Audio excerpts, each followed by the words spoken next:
ফাগুনৰ ফুলাৰ বতৰ বুলি কোনে গাব মায়াবিনী ৰাতিৰ বুকুত কোনে গাব। আগতে শুভমুক্তি কোনোবা গানৰ যদি শুভমুক্তি হৈ আছিলে এইটো বহুত মানে আনন্দৰ সংবাদ। আমি আগৰ পৰা এনাউন্স কৰি থাকো যে কালি শুভমুক্তি হৈ আছে, শুভমুক্তি। এই গীতটো শুভমুক্তি হ'ল, কিন্তু জুবিনদাৰ অবিহনেই হ'ল। আৰু আমি বিচাৰো যে জুবিনদাতো আমাক চাই আছে, এইটো আমাৰ বিশ্বাস। গতিকে আজি জুবিন ক্ষেত্ৰত গানটো মুকলি কৰিবলৈ আমি সিদ্ধান্ত লৈছিলোঁ। গীতটোৰ নাম হৈছে নাহৰ 2026। গীতটো কথা সুৰ কৰিছে মুকুট কলিতা। জিতেন দাই গোটেই গানটো ফাইনেন্স কৰিছে, এভৰিথিং জিতেন দাই কৰিছে। জিতেন কলিতা আমাৰ লগত আছে, জিতেন দা। আৰু আমাৰ ষ্টুডিঅ' টেম্পটেশ্যনত গানটো আমাৰ অনুপম দাৰ ষ্টুডিঅ'ত গানটো ৰেকৰ্ডিং হৈছে।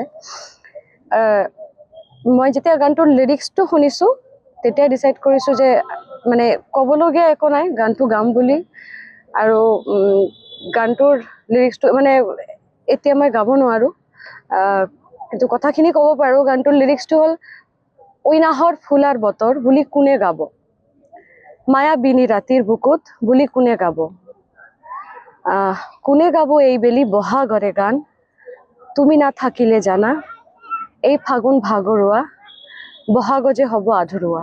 গতিকে আপোনালোকে বুজি পাইছে গানটোৰ মানে কি, আৰু পিছত কি কি শব্দ হ'ব পাৰে, কি কি লাইন হ'ব পাৰে। গতিকে আমি আশা কৰিছোঁ গোটেই অসমবাসী ৰাইজ, আমাৰ মৰমৰ জুবিনদাৰ কাৰণে গানটো আমি বনাইছোঁ। গোটেই অসমবাসী ৰাইজ গানটো আদৰি ল'ব আৰু আমি আশা কৰিছোঁ। আৰু ময়ো গাইছোঁ, ময়ো কণ্ঠদান কৰিছোঁ তাত।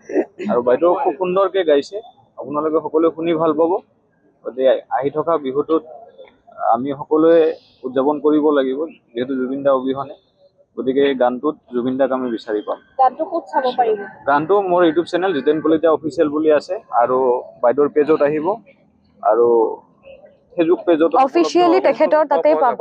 অফিচিয়েলি মোৰ তাতে আৰু অডিঅ' প্লেটফৰ্মত গানটো ৰিলিজ কৰা হ'ব আজি।